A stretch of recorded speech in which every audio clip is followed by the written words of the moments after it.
Est-ce que en France, en Belgique, en Suisse, les gens peuvent faire quelque chose par rapport à ces enjeux ou ils sont impuissants? Il faut d'abord constater que nous sommes responsables. Ça n'est pas simplement une question qui est à l'extérieur. Nos États interviennent pour soutenir les soi-disant libérateurs en Syrie, pour soutenir Israël malgré le génocide. Et donc nos États font partie du problème. Et si nos États font partie du problème, ça veut dire que nous avons un rôle à jouer. Nous ne sommes pas impuissants.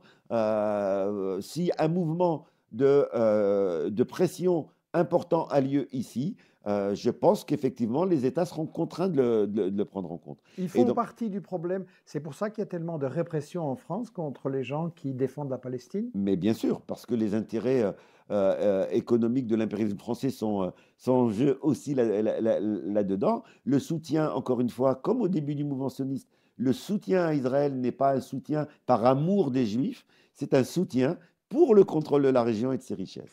On a même menacé de 6 mois de prison. Il a été condamné, 6 mois avec sursis, 5 000 € d'amende.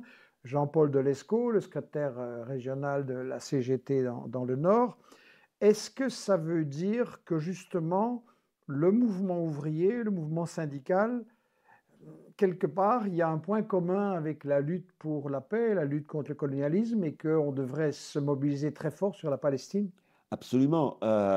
Maintenir une logique de guerre comme celle qui est aujourd'hui dominante, qui va de l'Ukraine à la Palestine, en passant par le Rwanda, avec un discours de Trump visant à augmenter encore les dépenses militaires, un projet de dôme de fer qui est un projet qui va coûter des sommes faramineuses. Cet argent, il faut le prendre quelque part. Mhm. Et sur quoi va-t-il être pris? Il va être pris sur les budgets sociaux. On nous dira, on est obligé pour se défendre, de réduire la sécurité sociale, de réduire le droit des chômeurs, etc. Autrement dit, les peuples ont intérêt à la paix de la même façon que qu'un certain nombre de capitaux ont intérêt à la guerre, parce que effectivement la guerre, ça rapporte.